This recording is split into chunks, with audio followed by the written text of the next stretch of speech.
I was standing under the sharp fluorescent lights of the post office in Cedar Ridge, 3 miles east of Austin, Texas, trying to explain to a supervisor with a neat pocket protector why my mortgage statements, my daughter's acceptance letter to summer camp, and my mother's birthday card had all been returned to sender, with a stamp that said recipient moved and left no forwarding address.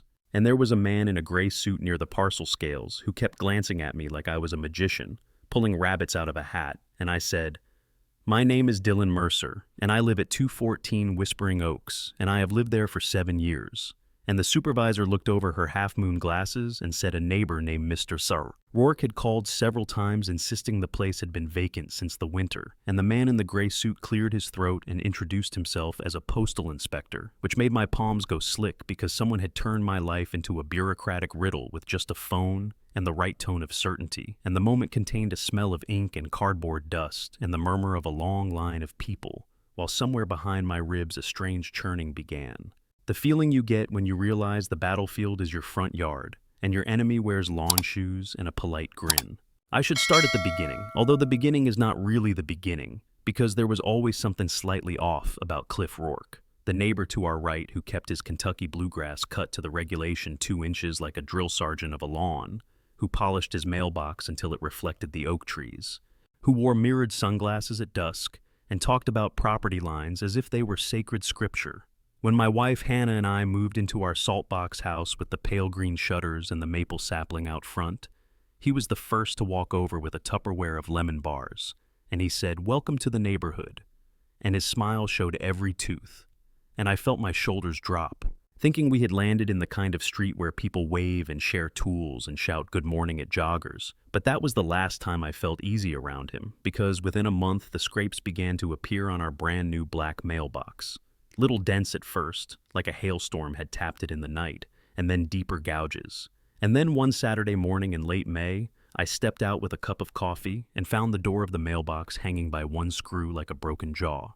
And my son Jacob kicked a rock and asked if kids did it. And my daughter Lily stood with her scooter and asked why someone would hurt a mailbox, when a mailbox is a friendly thing that brings letters and packages, and I told them sometimes people are just careless. And I replaced the door with a new hinge and some cussing under my breath I hoped they did not hear. And I told myself to clip the grass around the post and make the path look cleaner, because sometimes clean lines make people treat your things with respect.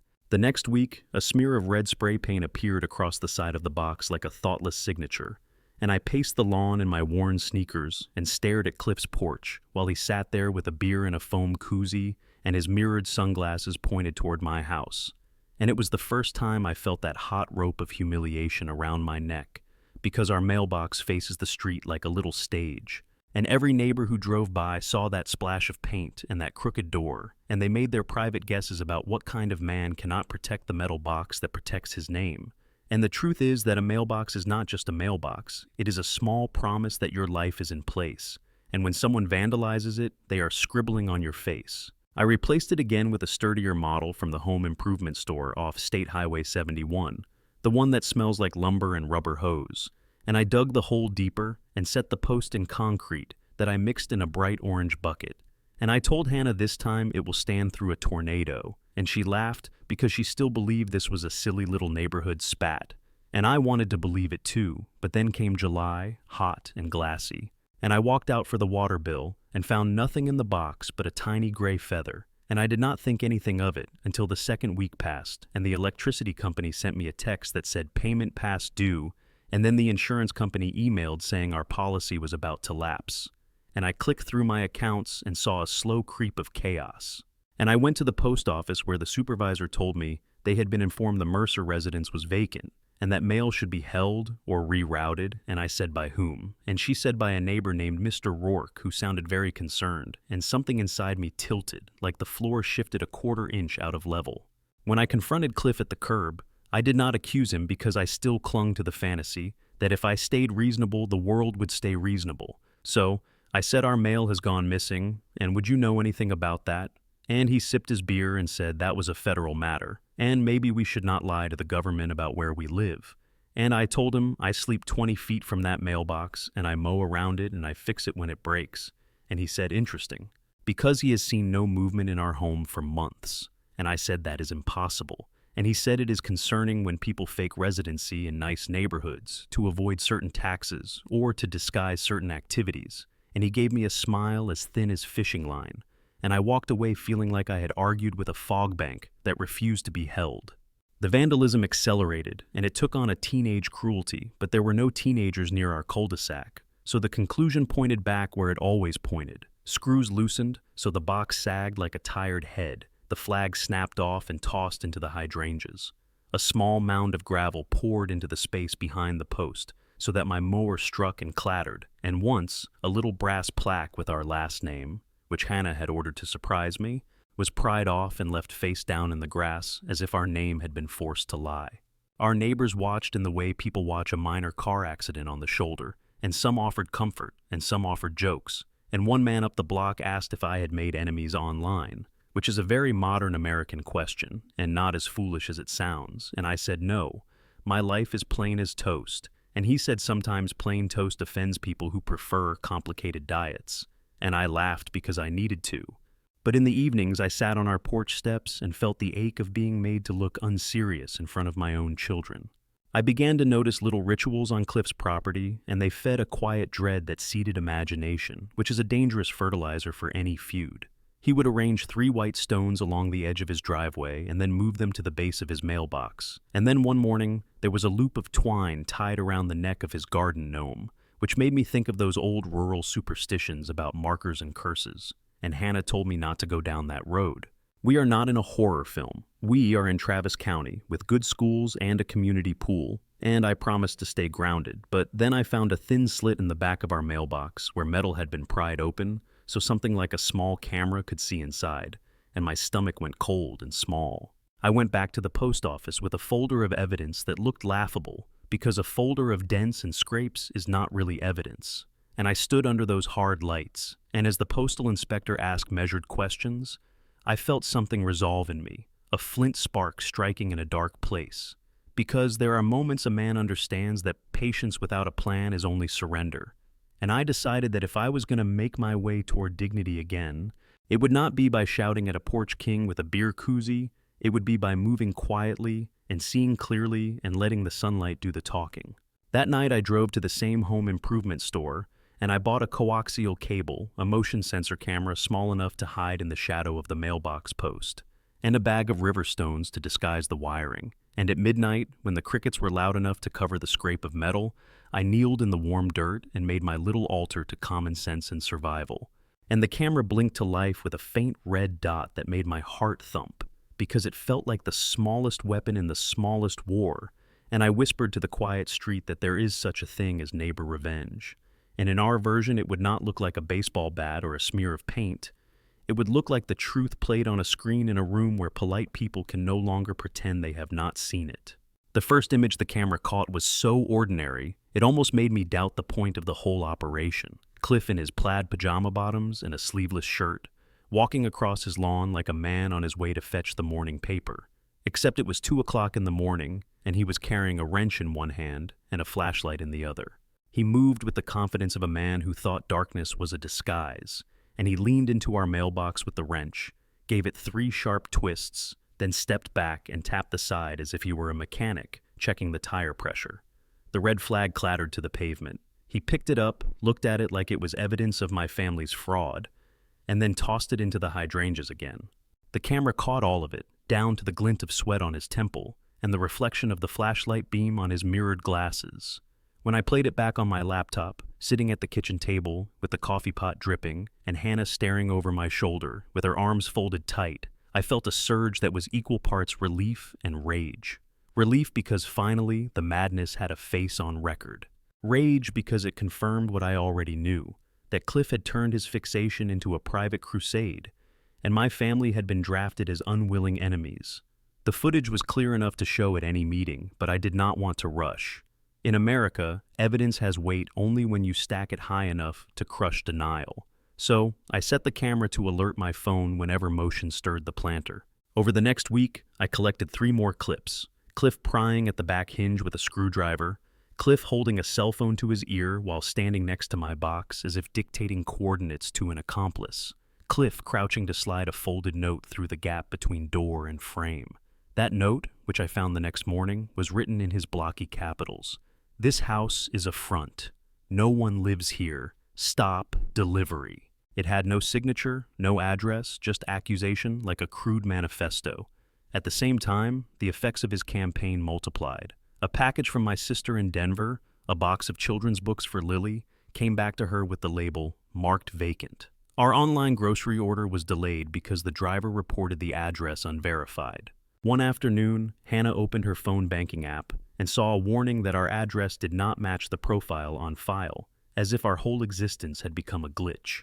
She looked at me with panic, and I told her I was working on it, that patience was part of neighbor revenge, that letting Cliff believe he was untouchable was the surest way to make him careless. She wanted to call the police, but I had already learned the sheriff's office considered mailbox disputes civil matters unless a weapon was involved. I said, "Let me gather more. Let me build this case until it becomes undeniable." Meanwhile, Cliff escalated his theater. On a Friday evening, while families were walking to the park with folding chairs for the movie night, he stood on his porch with a bullhorn he must have ordered online, and he shouted that the Mercers were squatters, that the post office had confirmed it, that our mailbox was a prop in a larger scheme. Parents herded their children past quickly, but I saw the sideways glances, the awkward half-smiles. I stood at the curb with my arms crossed and said nothing. Silence is not weakness when silence is bait. That weekend at the post office, the supervisor showed me another note left in the carrier's tray. This one claimed that our family had moved to Mexico and that our house was rented by foreign agents staging suburban life. She slid the note across the counter as if it were contaminated, and she said the inspector wanted to see me again. The inspector met me in a back office with blinds drawn. His name was Henry Sullivan, and he had the look of a man who had seen stranger lies than mine, but still took each one seriously. He asked for copies of the footage, which I gave him on a thumb drive. He told me that interfering with mail delivery is a federal crime, and that the penalty could include prison time, but he also warned me that prosecutions move slow, and in the meantime I would need to protect my family's daily life. I asked him what he would do if it were his home, and he said he would let the enemy write his own indictment with every foolish act, and then deliver it to the community like scripture. So I waited for the right stage. That stage arrived sooner than expected.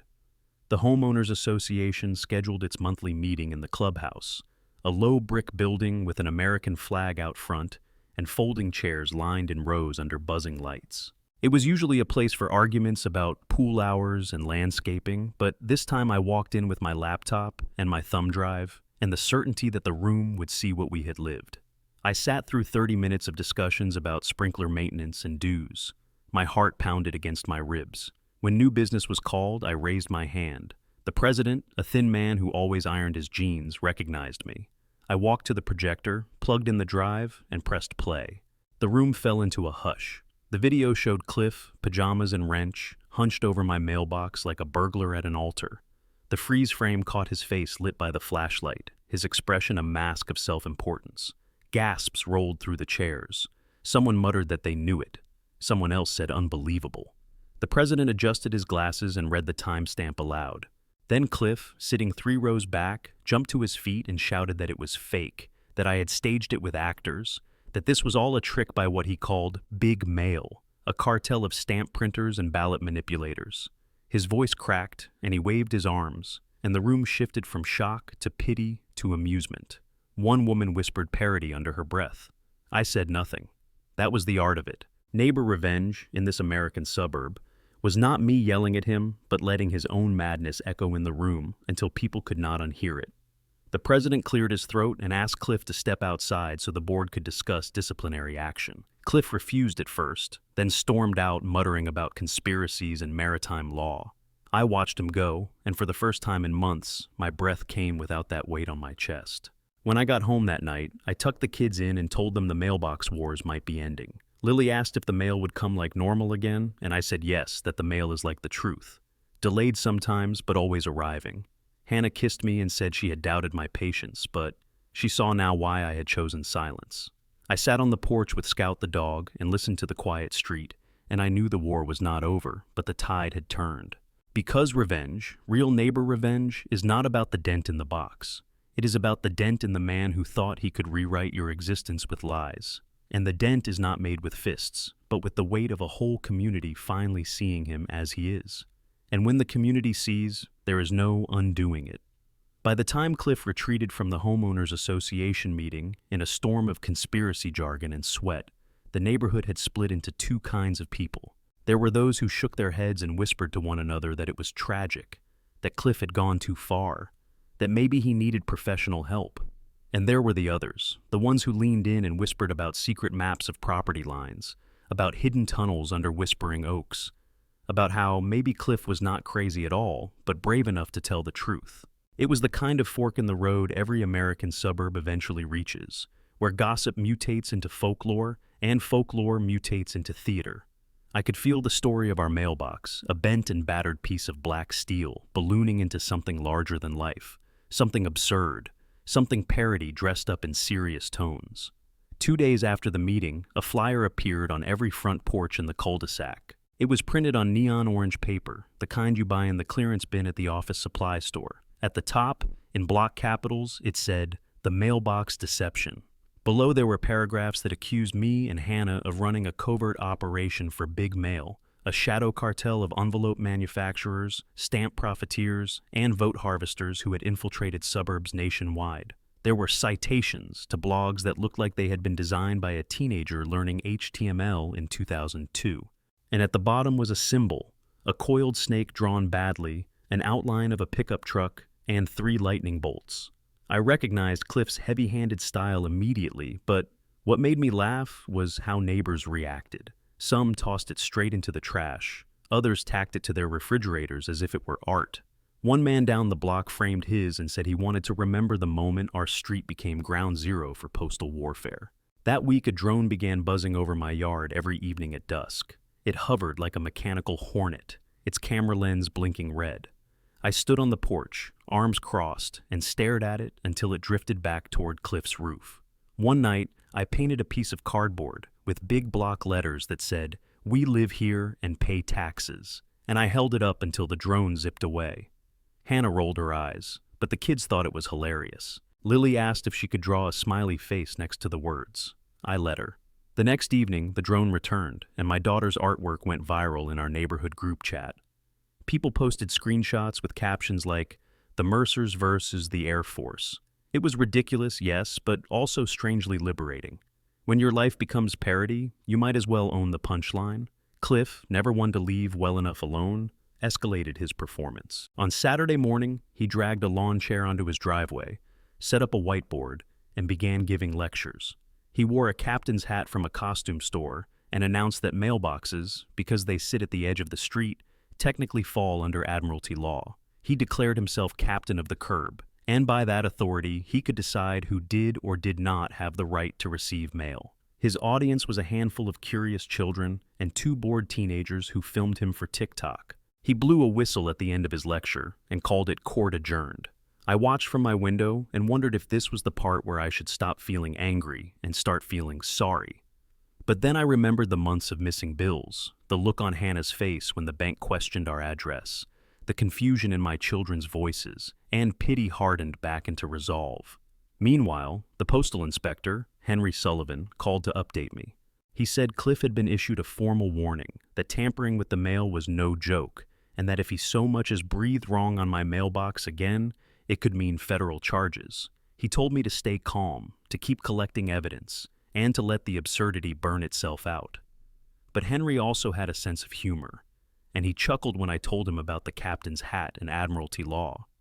Sometimes, he said, the law does not have to strike. Sometimes it just has to let a man bury himself under his own performance.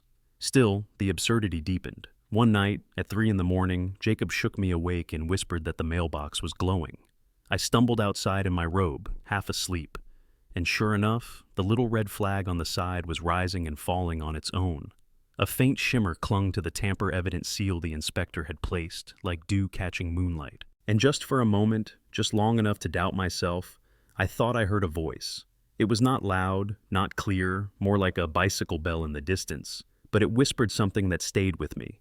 Do not use small harms to make big ones. Neighbor revenge done right is not about destruction. It is about making the truth so visible that lies collapse under their own weight. I blinked, and the glow faded, and the flag lowered, and the street was silent again. Was it a trick of exhaustion? Was it the children's imagination bleeding into mine? I will never know. But when I went back inside, I felt lighter, as if some unseen judge had ruled in my favor. The next morning, the neighborhood group chat exploded. Someone had filmed the glowing mailbox and posted it with the caption, "Government Technology." Half the comments were jokes about aliens. The other half were serious speculations about portals and secret surveillance. Cliff chimed in with a long post about how my box was a prototype for mind control mail delivery. People reacted with laughing emojis, and for the first time since this whole ordeal began, the laughter was not aimed at me. I decided it was time for one final act of strategy. At the next HOA gathering, instead of showing more footage, I proposed a cluster mailbox installation for the entire street. A single metal unit with individual locked doors, indestructible, tamper-proof, immune to baseball bats and wrenches. It would save the carrier time, improve security, and symbolize an end to the chaos. The HOA loved the idea. Neighbors signed the petition eagerly, not because they cared about efficiency, but because they wanted the drama to end. The post office approved it within weeks. On the day the new cluster box arrived, a dull gray rectangle bolted to concrete, we held a ribbon cutting. The HOA president wore his ironed jeans.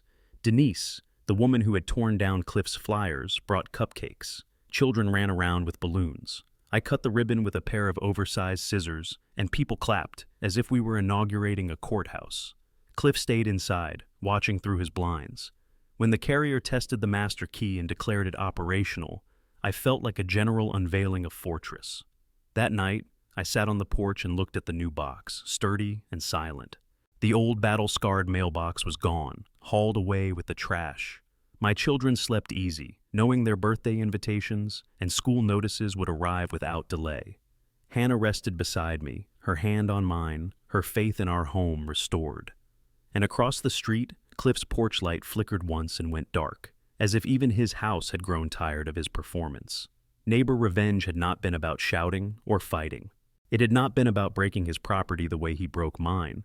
It had been about patience, evidence, and letting him turn himself into the punchline of his own conspiracy. The box was metal, yes, but it had become more than that. It was a mirror, and Cliff had seen himself in it. And what he saw was a man who lost not because I struck back, but because he could not stop swinging. By the time autumn rolled into Cedar Ridge with its burnt orange leaves and the smell of mesquite smoke drifting from backyards, the war of the mailbox had ended in the way most American feuds do. Not with a bang, not even with a handshake, but with a quiet shift in how people looked at one another when they took out their trash or waved at the school bus. The cluster mailbox stood at the end of Whispering Oaks like a monument to collective exhaustion, dull gray and boxy, a safe that belonged to everyone and no one. For the first time in half a year, bills arrived on time, birthday cards reached their destinations without detour, and Hannah's health insurance documents slid neatly into our compartment without the stamp vacant slapped across them. My children ran to check the little door with their key like it was a treasure chest, and their laughter washed away months of unease. That should have been the end of it, but endings are not tidy in American suburbs. They are messy, layered, full of aftershocks. And Cliff Rourke, my neighbor, the man who had devoted a season of his life to dismantling mine one dented mailbox at a time, was still out there across the street, sitting on his porch, nursing his beer, staring through blinds. At first he shrank. His captain's hat disappeared. The whiteboard folded up. The drone vanished from the skies. Neighbors stopped treating him as a prophet and started treating him like background noise.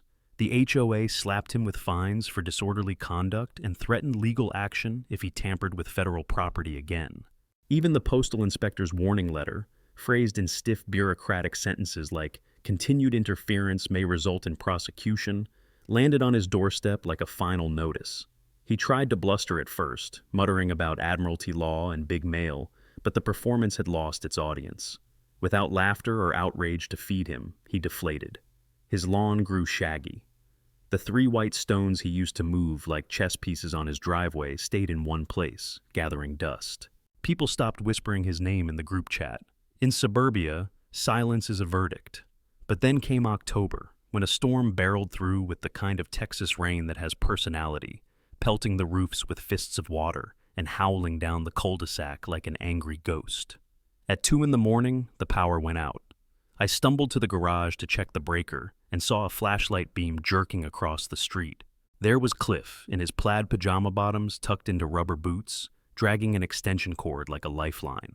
He was hauling his generator across the wet lawn toward the Garcia's house because their baby's formula was in the fridge, and he had heard the mother crying through the open window. His face was wet, his movements frantic, his muttering barely audible over the storm. I stepped outside and asked if he needed help. For the first time in months, he did not sneer or smirk. He simply nodded. Together we lifted the generator, heavy and slick with rain, and set it near the Garcia's back door. We hooked it to their fridge, and when the hum kicked in, the mother cried with relief. Cliff looked at her, then at me, and said, "No child should suffer because grown men are fools." It was not an apology, but it was something close, the kind of sideways confession a man like him can manage. In that moment, I saw him differently. Not as a villain in mirrored sunglasses, not as a conspiracist with a bullhorn, but as a flawed man whose paranoia had consumed him until it cracked, spilling out something human. It did not erase the months of humiliation, the missing mail, the spray paint, the wrench blows, but it complicated the story, and America loves complicated stories. In the weeks that followed, he raked leaves without making eye contact. He avoided the HOA clubhouse. But once, while I was walking Scout past his driveway, he asked if the mail had been coming in all right. I said yes. He said good. Then, almost sheepish, he muttered that if anyone touched my new cluster box, he would be the first to call the inspector. Considering that he had once been the culprit, it was absurd, almost comic. But absurdity had defined this saga from the start, so I smiled and thanked him. That was our version of peace. And so the great neighbor revenge concluded not with me breaking his windows or torching his lawn, but with the slow weight of evidence, the quiet power of community laughter, and the eventual isolation of a man who mistook obsession for authority. The revenge was never about hurting him back. It was about standing steady until the absurdity of his actions collapsed under its own ridiculous weight. The climax had been the HOA projector screen, but the resolution was smaller, subtler. Bills arriving on time, neighbors waving again, children laughing at the mailbox like it was just a mailbox. The true victory was normalcy, the ordinary hum of suburban life restored. On Christmas Eve, as we placed stockings by the fireplace, I found an envelope in our slot at the cluster box. The handwriting was blocky and unmistakable. Inside was a cheap card with a snowman on the front and 7 words inside. "To the family that does live here, Merry Christmas." No name, no signature, just that. I showed it to Hannah. She laughed, then put it on the mantel. It was both apology and admission, as close to contrition as a man like Cliff could muster. When the fireworks of New Year's Eve lit up the cul-de-sac, neighbors gathered in their driveways with sparklers. Cliff stayed on his porch, but he raised his beer in a silent toast when I looked his way. I raised my glass back. That was enough. In America, not every feud ends with forgiveness. Sometimes it ends with a nod across a street, a recognition that life is too short to keep swinging at mailboxes. And if there is a lesson, it is this. Revenge is not always fire for fire. Sometimes true neighbor revenge is patience, truth, and dignity. It is the victory of being able to sit on your porch at dawn with coffee in hand, watching the American flag across the park ripple in the breeze, while your mailbox, or its sturdy steel successor, stands unbothered, a little monument to survival. And when the mail carrier walks by, whistling, dropping envelopes that arrive exactly where they belong, you realize that the greatest revenge against lies and paranoia is the simple miracle of everything working the way it should. Because in the end, the story of our mailbox was never just about metal and bolts.